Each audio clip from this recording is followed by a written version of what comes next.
Hello, everyone. Thank you so much for joining the SPSSI Graduate Student Committee webinar series titled Beyond the Ivory Tower, Bringing Activist Conversations to Academic Spaces.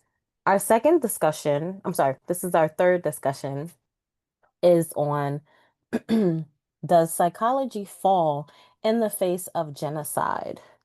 I'm Ebony Gabriel, the Policy and Applied Work Officer of the SPSSI Graduate Student Committee, and I will be facilitating our webinar today.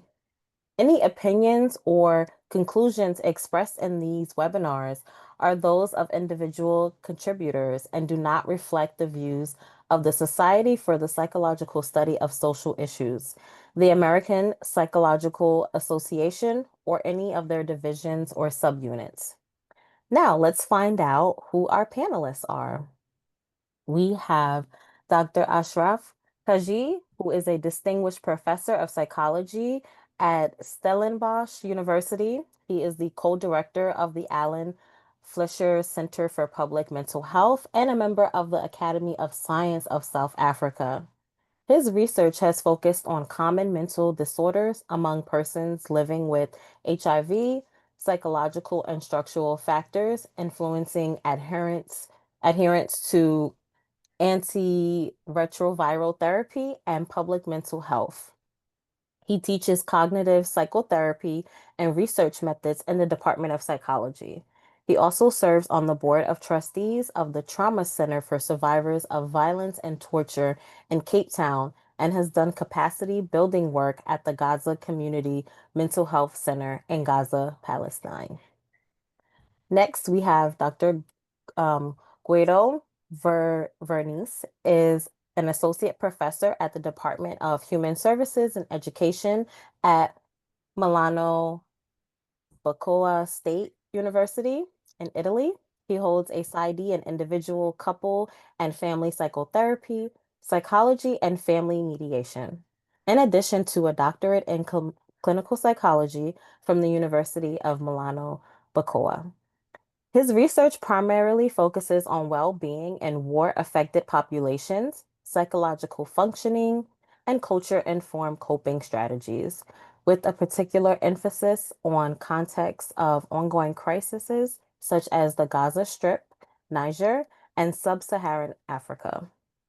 He also utilizes mixed methods, which designed in his scholarship and take a post-colonial and laboratory stance.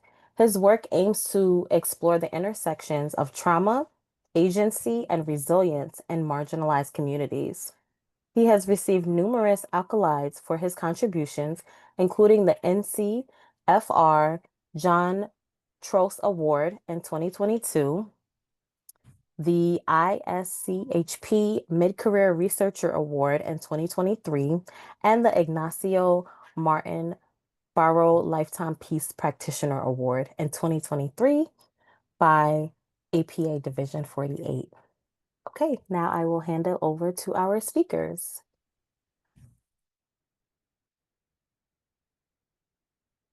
Okay, thank you very much, Ebony. So I'm Ashraf, and Guido and I have been working together for the past several years. Guido, do you want to start off?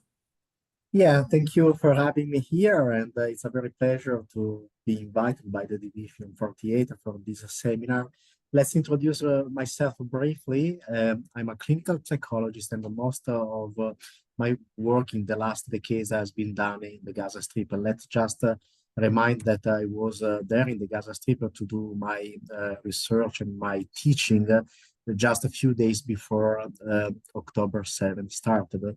So we were cooperating. I was cooperating with the Gaza Community Mental Health Program, which is quite a large NGO operating in mental health. Let's say maybe the largest NGO that is providing mental health services in the Gaza Strip.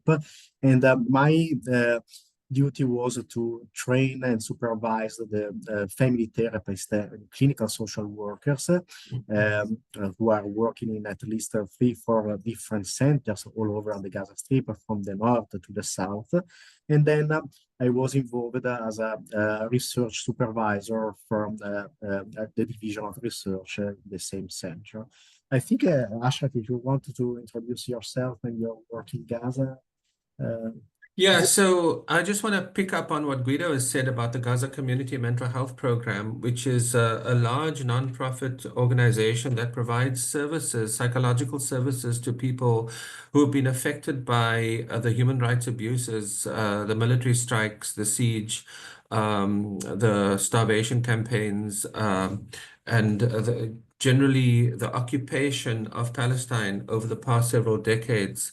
So we approach this work very much from the point of view of human rights, mental health as a way of resisting oppression, essentially. And so I was associated with the Gaza Community Mental Health Program since 2016 when I went to a conference there on mental health and human rights, and I presented some data on South African former political detainees, given the historical context of apartheid in South Africa and repression in my country. And so, as a consequence of that, the relationship that I struck up with the Gaza Community Mental Health Program resulted in two sets of activities. The first set of activities was what Guido mentioned about providing clinical supervision. And I teach cognitive behavior therapy at my university, and there was great interest in CBT techniques at the Gaza Community Mental Health Program, which I was very happy to return to and provide training to the clinicians there. So that was the one thing. In addition to the trainings, of course, ongoing clinical supervision for clinicians who see patients with various mental disorders, including generalized anxiety, post-traumatic stress, major depressive disorder, and various other things.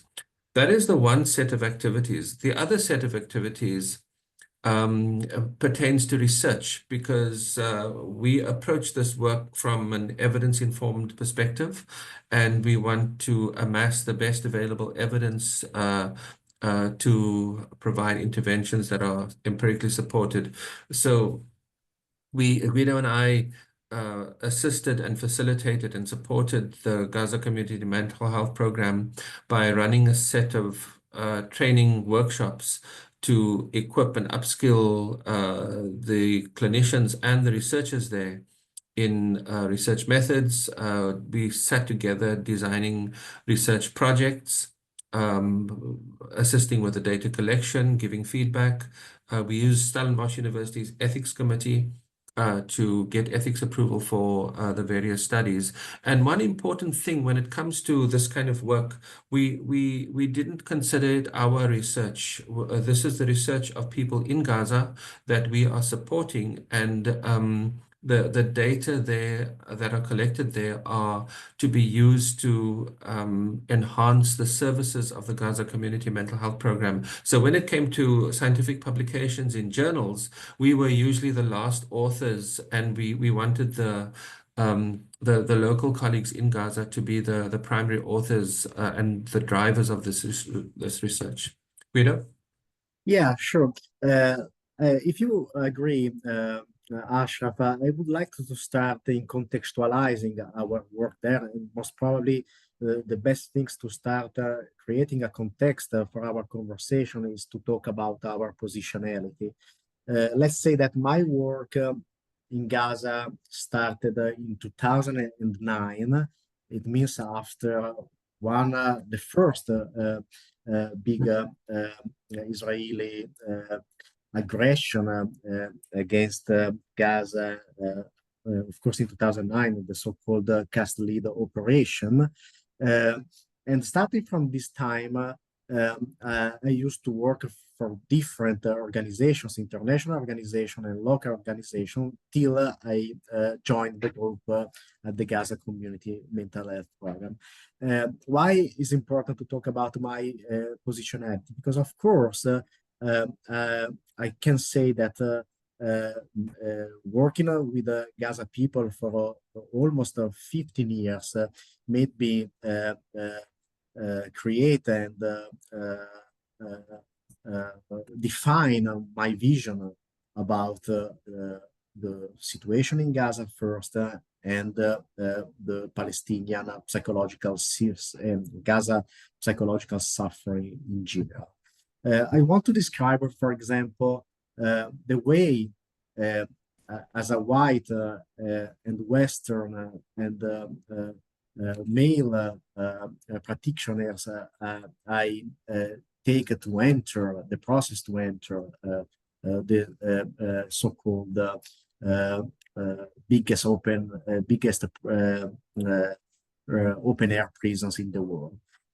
You arrive to the Erez borders. The Erez borders are the official borders between Gaza, between Israel and Gaza, and you have to pass through a process which is really reproducing a process that you have to follow when you enter a very big prison. So a very big 10 meters height and 1.5 meters wide iron gate will open.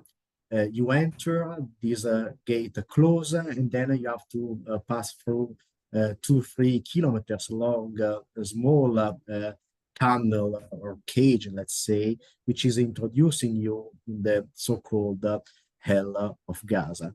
So it's emotionally, psychologically, and in terms of living experience, something very new. You enter in a totally different world, in a world where people are forced to stay. It's one of the most is the most populated area in the world, where 2 million people are living in a 49 kilometers long and 12 kilometers wide strip of land in a very crowded area made of mainly refugee camps. More than the 90% of the population in Gaza is made of refugees. They are not local indigenous populations.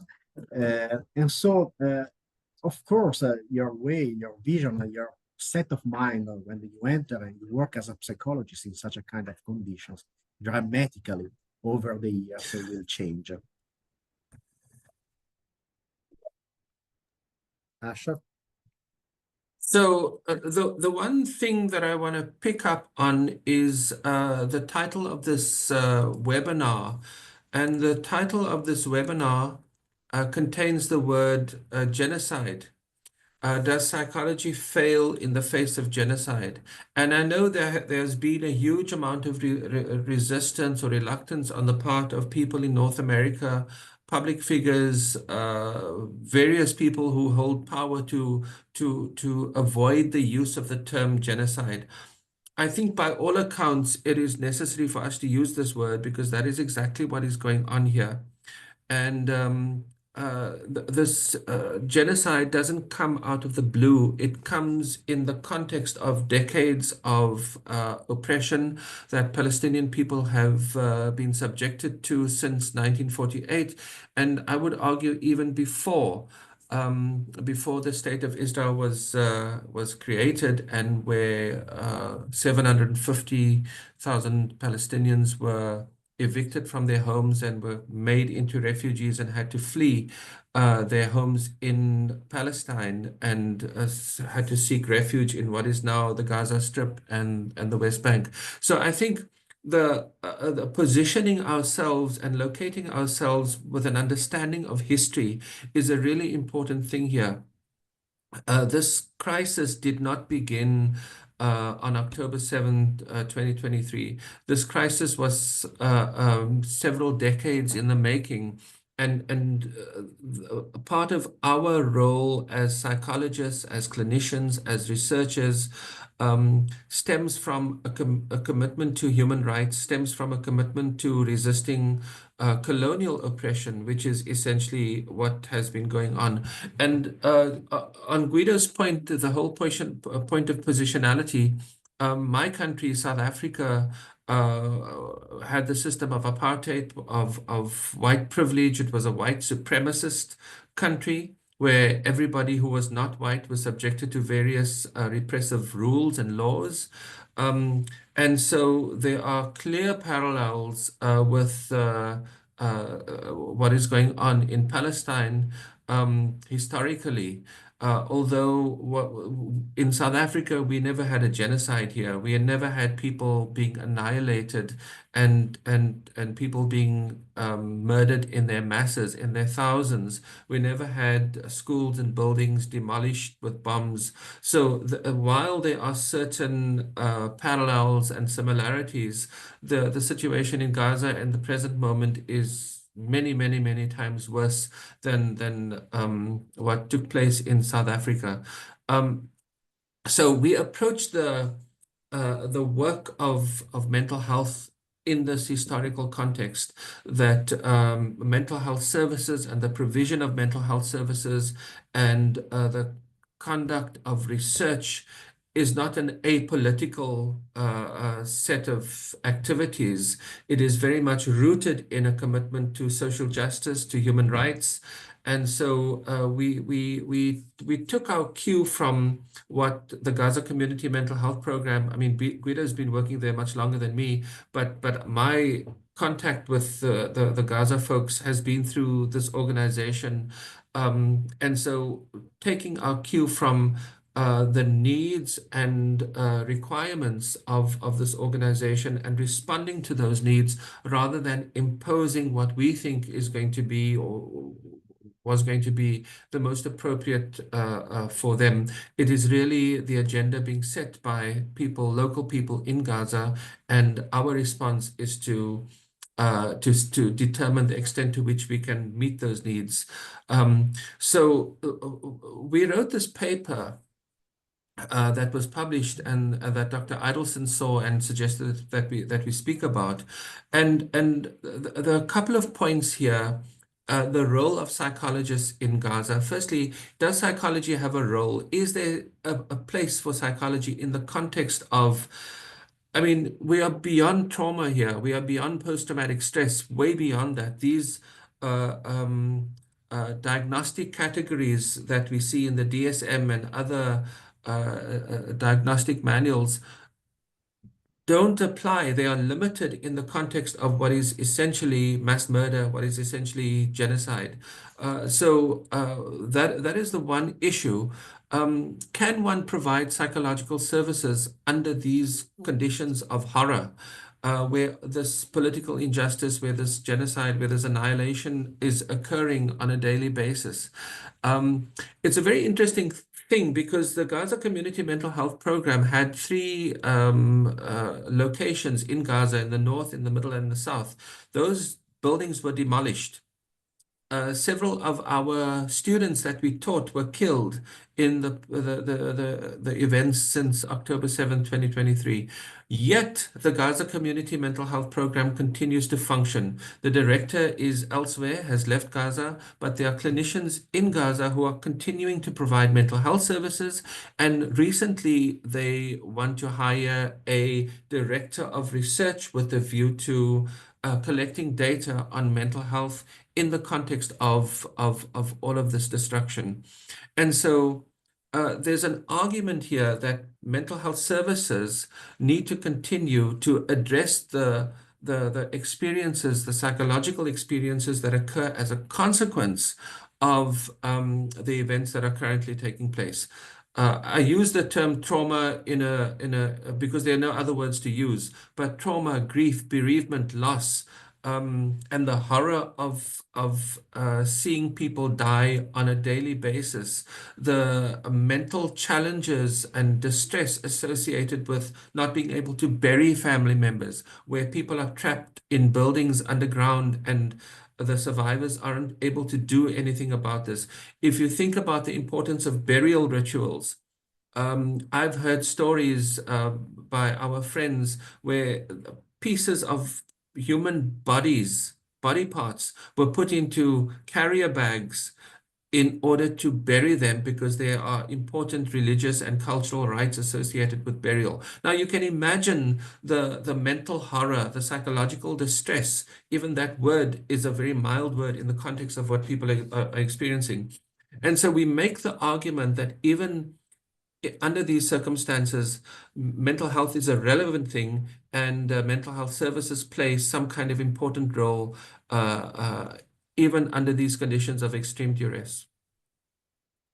So let me add some more information, in my opinion, on why psychology is failing in the wake of genocide. As Ashraf mentioned, currently in the Gaza Strip, there is no safe space, there is no safe place. So impossible to think that the psychology can provide their traditional tools in order to protect, in order to work with people affected by so cruel and ongoing horror. But let me even say why, in my opinion, psychologists where the psychological models were failing before October 7 in the Gaza Strip. If we look at our approaches and our dimensions, for example, Ashraf introduced the idea of trauma and our categories, such as the post-traumatic stress disorders, we can clearly perceive how these DSM-5 labels are not capable to explain the real complexity of the Palestinian suffering in the Gaza Strip. First of all, in the Gaza Strip, even before October 7, there was no post. The trauma was an ongoing, continuous, cumulative trauma. The trauma was not just an individual trauma, but the trauma was a collective trauma. When we are talking about the mental condition of the Palestinian population, of course, now during this cruel genocide, but even before October 7, we just can talk about a social suffering. The entire Gaza population is under unbearable conditions, and their suffering is a widespread and community suffering. The second level of traumatic suffering is related to the historical effects that are characterizing the Gaza Strip. We are talking about an intergenerational trauma. In fact, since 48, the Palestinian population, and mainly the population living in Gaza, was exposed to forced displacement, was exposed to the very fact to be dispossessed from their land, from their houses, from their cultural identities. And then this kind of suffering was transferred from a generation to another generation. Take into consideration that nowadays, youth, 17, 18 years old in their life, experienced at least 4 major wars before this genocide. So the trauma in Palestine is intergenerational,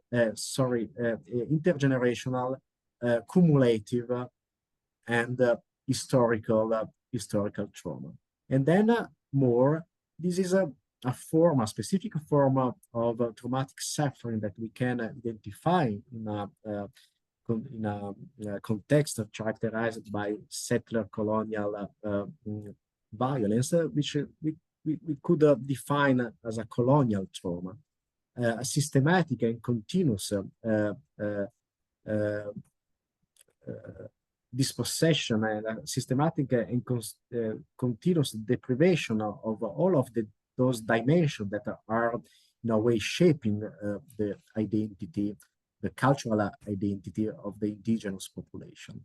So those categories, the Western categories, the ones that we mainly use in our work as a clinical psychologist, in the context of Gaza, historically were failing. And of course, currently, in a situation of genocide, in this specific context, cannot be effective and cannot provide answers on the widespread and social suffering of the Gaza people and Gaza population. So I guess one of the issues about providing mental health services is what's the point? If people are living under these horrendous conditions, and the trauma keeps coming and coming and coming, and it's continuous, is there any point in giving people counseling? Is there any point in trying to understand their mental distress, psychological distress? One criticism which I've heard is, aren't we simply helping people to adapt to this dysfunctional status quo?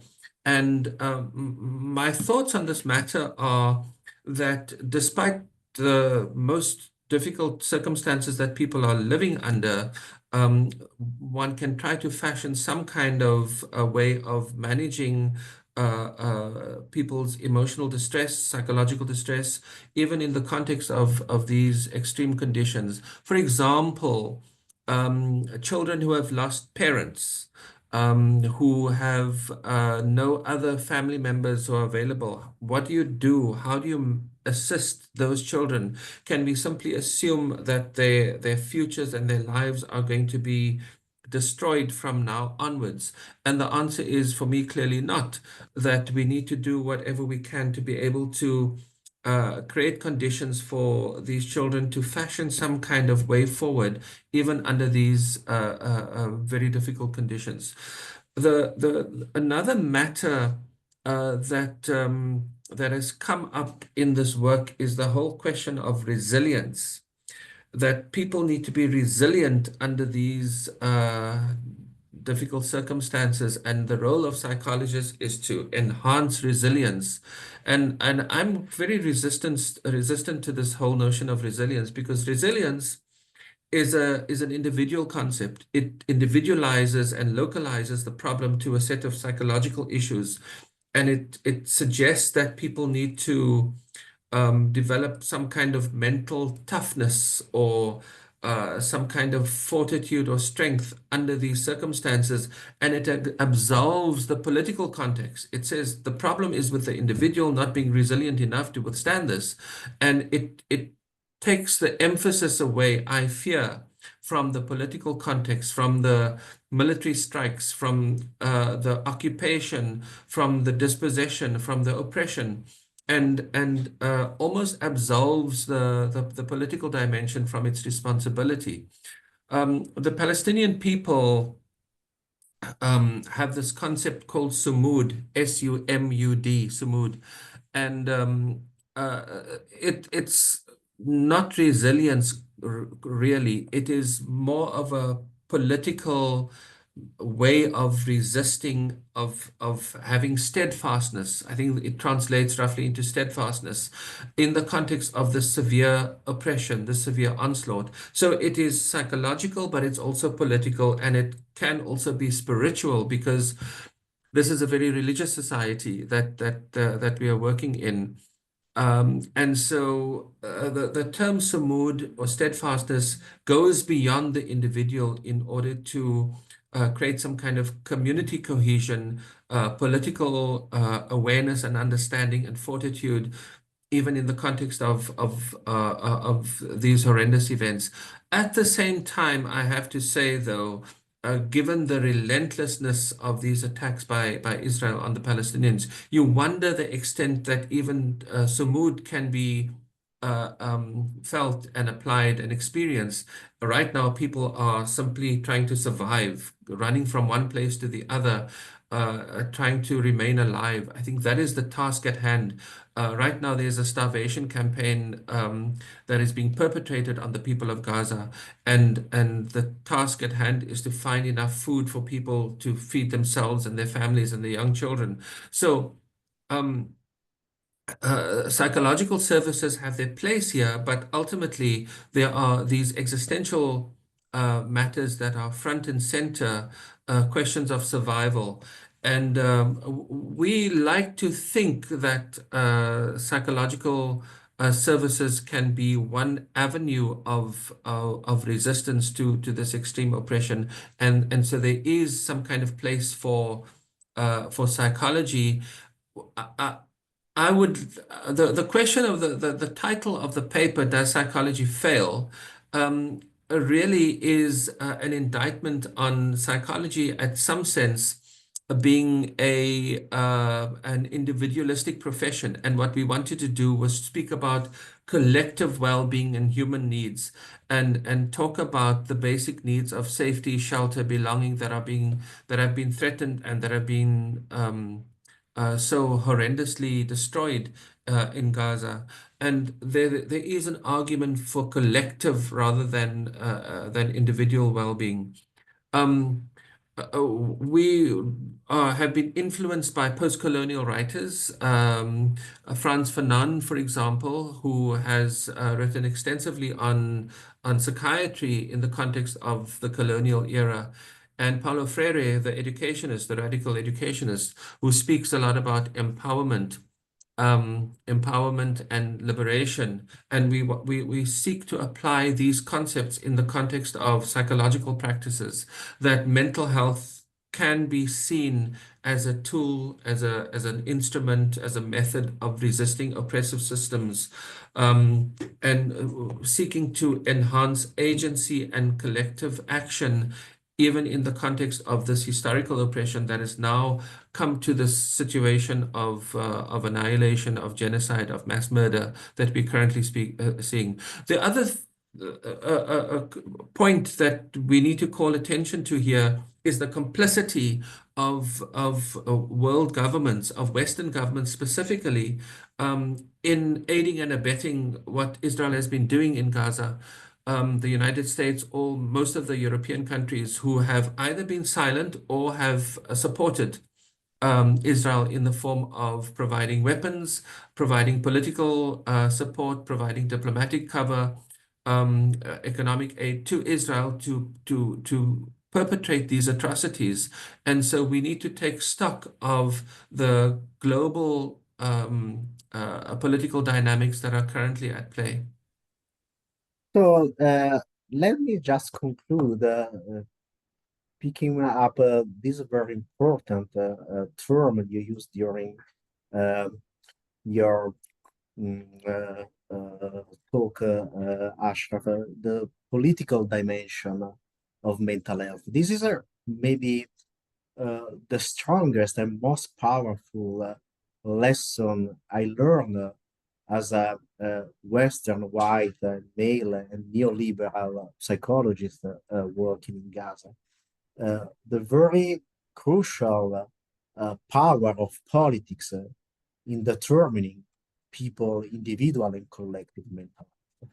When you look at the current situation in Gaza, when all of the educational facilities flattened to the ground, have been destroyed in what has been defined a real edicide or complete destruction of the educational system of Gaza, or the so-called medicide, the complete destruction of all of the medical and health facilities in Gaza, the total destruction of the civil infrastructure, um, uh, continuous and constant annihilation of all of the possibilities of people to determine and to mobilize sources of resistance and resilience. In this case, the very political implications of people's mental health become central, very crucial.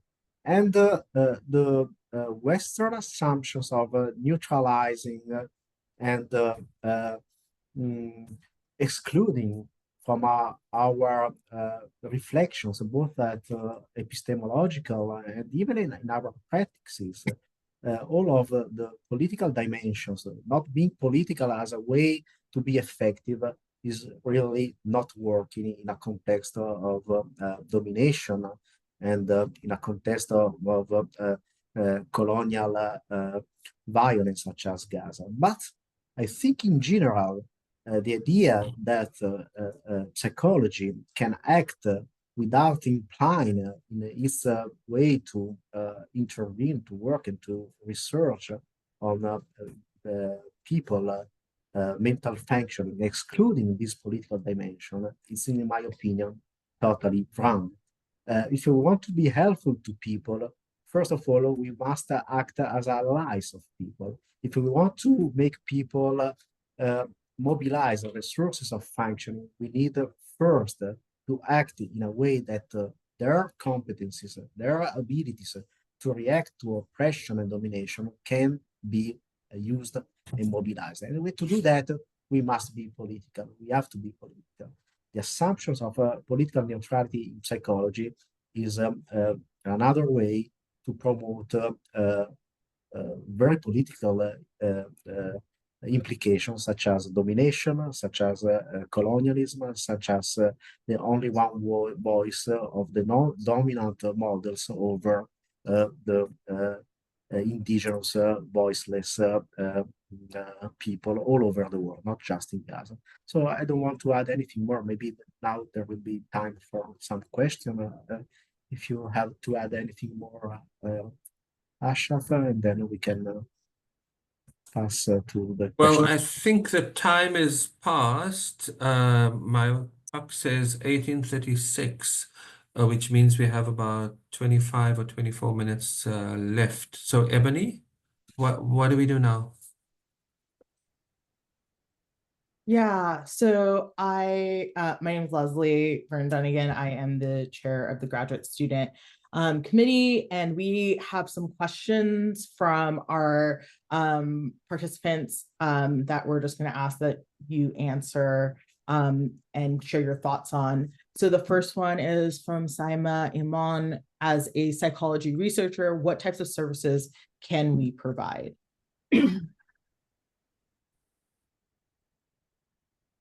Ashraf, you want to So, I'm assuming the question start? pertains to Gaza, right? Um, to be honest, what people need now is money, fundraising to buy food and to buy tents. That is what is required now. Um, Shelter, food, water, those very basic needs. Also, there are many Palestinians, people from Gaza, who have made their way to Egypt, who are currently unable to work, unable to earn a living, unable to send their children to school. They need support. They need material support. In South Africa, we've been raising funds for people in Gaza and also for people in Egypt. That is the one thing. I think when it comes to supporting people in Gaza, people want to hear from the outside world. They want to know that people in the outside world actually care, that Gaza is not this forgotten corner of the world where these awful things, these atrocious things are happening and nobody knows and nobody cares. People want to hear from the international community. So those kinds of messages play a very, very important role for a lot of people. Guido and I have been working Yeah, with clinicians and researchers in Gaza because we have a history there and we have some level of trust in the mental health community. So we've been providing support in the form of resources, in the form of supervision, in the form of advice. I've served on an interview panel to hire a research director a couple of weeks ago to collect data on mental health in the context of genocide, to appoint the right person to be able to do this work. And it's remarkable, even in the context of all this rubble, where there are threats to people's lives, where there's no electricity or internet, this work is continuing. And so our role is to continue to support that. uh, I want to quote some words by a poet, Rifal Hariri, who was a poet and activist killed in November 23 because of his outspoken work as an activist and poet, who is saying, if I must die, you must live to tell my story. It means that what the psychology can do now is to serve as a testimony on what is going on in Gaza. What most of the time my friends, my colleagues, my students in Gaza were really literally dying because they're targeted and they're starved, they're multiply displaced, and their lives are really closer to the death than the hope for the future. What they were asking me to do is, please don't let us alone. Don't let us feel abandoned by the international community. So the fact that we can amplify and we can try to speak the truth about what is going on, what is happening to these people, telling their stories, even if they will die, we are in front of a real extermination now. This is something that at psychological level can really make a difference in terms of mobilizing so-called skills of survival. People, if at this moment could feel that they are not isolated, they are not abandoned, take into consideration that during some bombardments, before the bombardments, the Israeli Air Force was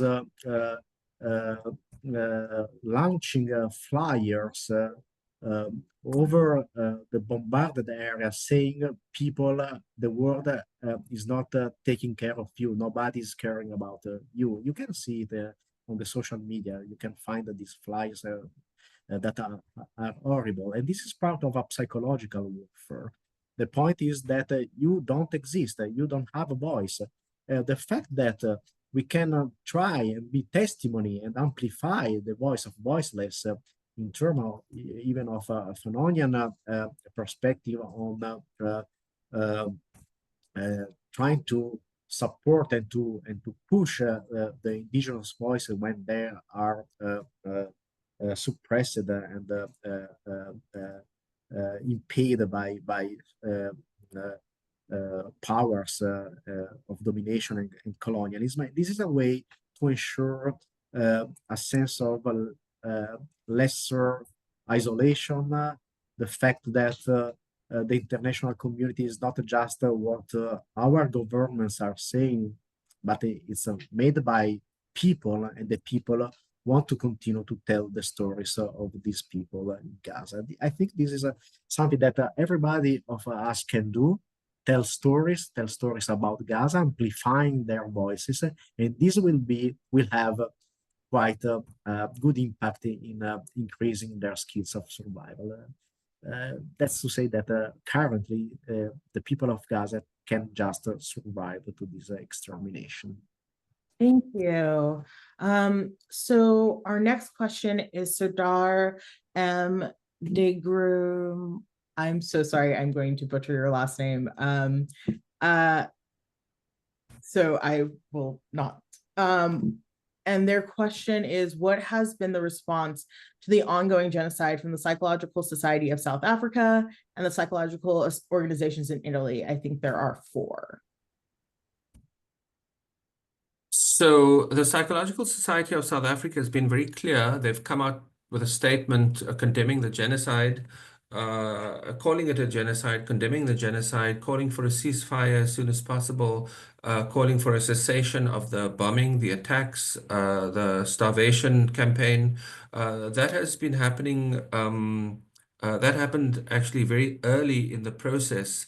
And there's continued efforts. There are continued efforts to harness the skills of South African psychologists to provide support to people in Gaza.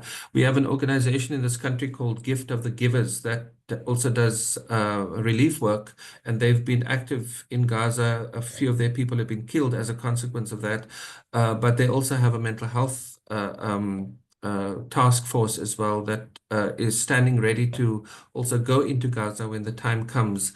Psychological organizations are in this country are very vocal, are very clear about their condemnation of genocide. And I want to encourage such organizations elsewhere in the world, internationally, to be similarly vocal and loud about the importance of stopping the killing immediately. I cannot say the same about the Italian Psychological Association. Silence is complicity. Our psychological associations included the Italian Psychological Association, which is the one that is including the smaller the charters all over Italy on psychology, is totally silent about the genocide. In a way, mirroring what I define as collective pathology in the Western societies. The fact that we are living our privileged and normal lives, letting this genocide going and move forward without any word spent to the people of Gaza. Let's just say that I've been invited to a seminar, a conference on Gaza that has not been already made here in Milan from the Lombardy, my region, chapter of the Italian Psychological Association. It will take place in a couple of weeks. And what the chair of this seminar was just asking me is to try to be politically neutral, not to be offensive, not to state something that could offend people. And this was the concern.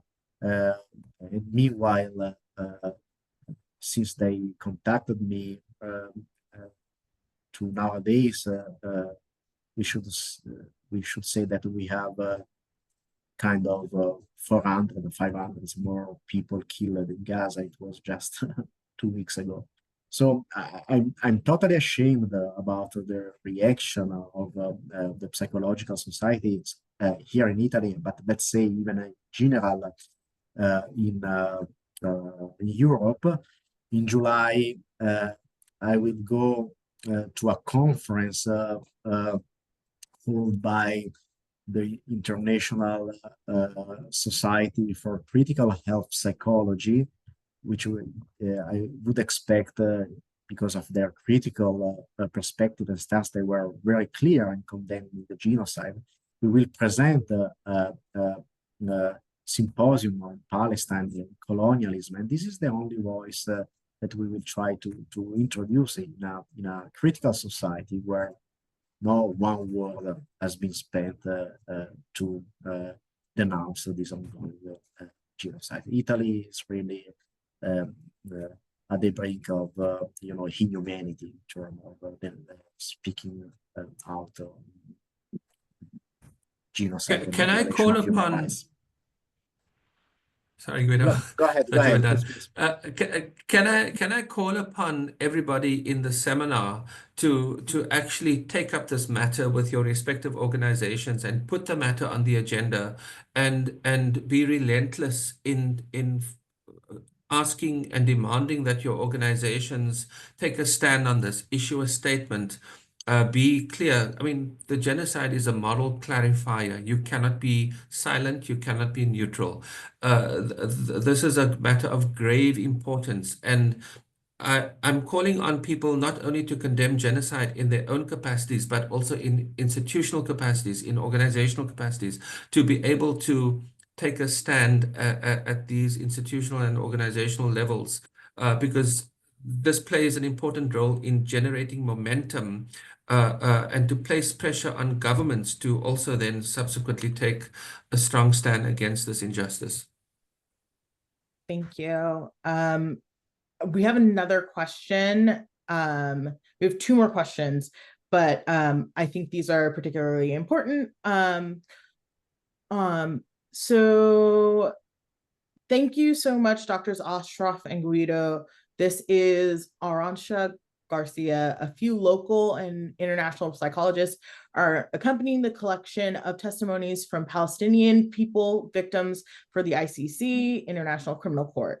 Some come from organizations, some from community members. My question is, what are your thoughts about psychologists trying to work with international lawyers accompanying the search for justice? Pros and cons. Thank you.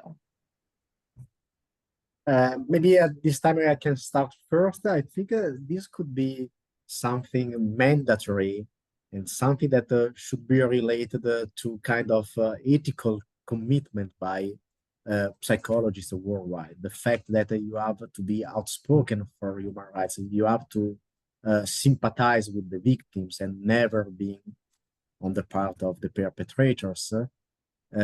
I think should be mandatory that international society should have to collaborate, to cooperate with the International Criminal Court or the International Court of Justice, with all of the major human rights organizations all over the world. Unfortunately, what we met in the history of psychology was a bunch of files that are certifying how psychologists were on the part or they were own as torturers and perpetrators, helping and serving the power to suppress and to subjugate people. On the other hand, I think there are many colleagues and there are many psychologists of goodwill that will serve and will continue to be in strict contact with human rights organizations, even sometimes risking to be excluded from the mainstream psychological context, and sometimes even accused to be either too political or to be not professional, not scientific by voices that want to undermine all of the allies of the oppressed and marginalized people. I don't have anything to add except to say that Arantxa is an old friend from many years ago, and it's lovely to see you or hear from you. Thank you. And Turhan Kanli says, with an NGO, we have previously collected and published data on PTSD among civilian populations in war zones in Syria, but have failed to identify any collaborators in Gaza. Given your focus on communal as opposed to individual trauma, do you think such work is worthwhile pursuing? Is it even feasible under current circumstances? So, Asha, we can talk about our Cochrane review at this moment. It's something that is part of our scientific. Yeah, so one of the issues here is when the time comes for people from elsewhere to go into Gaza and to assist with training and supervision and support and or even to do so remotely. I mean, Guido and I both have been doing over the years a lot of remote teaching and training and supervision with the Gaza Community Mental Health Program. But one of the things that we are working on in the meantime is a systematic review through the Cochrane collaboration with a view to identifying the best available evidence for psychological services in the context of prolonged trauma. And so we're in the process of writing the protocol and registering it, and then we've got a fairly large team, and it's a very complicated task. If anyone's ever done a Cochrane collaboration, a systematic review, it's a big job, and you need lots of people because you go through huge numbers of journal articles first at the abstract level, and then at the actual article level, and then to meta-analyze those data. So that is the task at hand, or one of the tasks at hand in the present moment that Guido and I are working on with several psychologists from South Africa, actually, who have been historically associated with the Cochrane collaboration. So let me just add this, which is not very scientific and neither very controlled as a statement. But what I have as an impression after so long years working with the Gaza people is that, first of all, what these people need to foster their mental well-being, let's say even their mental functioning, is mainly liberation, is mainly opportunities to self-determine their lives, opportunities to live in peace, opportunity to uh, uh, feel that they are recognized as a human being as the rest of the world. So, in my opinion, the most important things that in the years to come, or most probably, we don't know really the consequences of this so horrible and unprecedented extermination. But I think we should really very much focus on community-oriented and uh, collective actions uh, toward a sense of agency in regaining control on their lives and regaining an idea of hope for the futures in a collective manner, not just because of the collectivistic society, the Arabic societies in general and the Gaza ones are belonging to, but even because we have to consider the traumatic suffering of the Palestinians as a collective, as a societal suffering, and to go toward a possible, we don't know if this will be realistic, but possible sense of recovery, we need to mobilize entire communities, and we need to make them as much as possible participating in this process of recovery. And the imposition of Western evidence-based instruments themselves without any political and cultural contextualization could reproduce forms of colonization and domination. Thank you. So we only have a few minutes. Do you guys want to wrap up with any final statements or closing thoughts for our participants? Well, we need to continue speaking about this and putting pressure on our political leaders to take strong stands against genocide. My country, South Africa, has initiated a process to take Israel to the International Court of Justice, and we are facing huge pressure from the United States to stop that, to withdraw the case. In the form of economic sanctions, in the form of really being placing tariffs on South Africa as a consequence of this. South Africa has been singled out for its stand, its very clear stand against genocide. And I think the more people that speak out, the more people that are outspoken, that are clear about the grotesque nature of these horrors, the better. Being silent, being quiet means being apathetic, and apathy is a political stand, I think, and we need to take an important stand against this atrocity. Let me just close reading the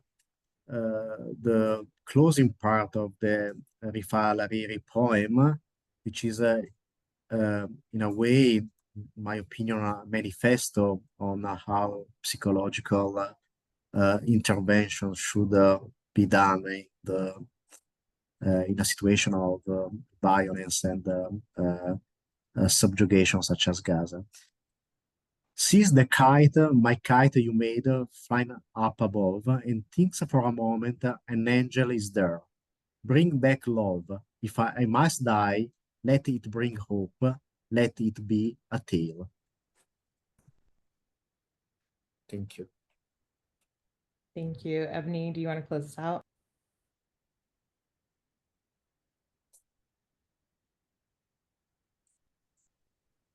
Sure. Thank you everyone for attending. And thank you so much to our speakers. definitely a very important topic, and I hope that, everyone can definitely reach out to their associations to take a stance on this. And we hope everyone enjoys the rest of their day. Thank you so much. Thank Thank you you for everyone for having attending. us. Bye-bye. Bye-bye. Take care. Goodbye.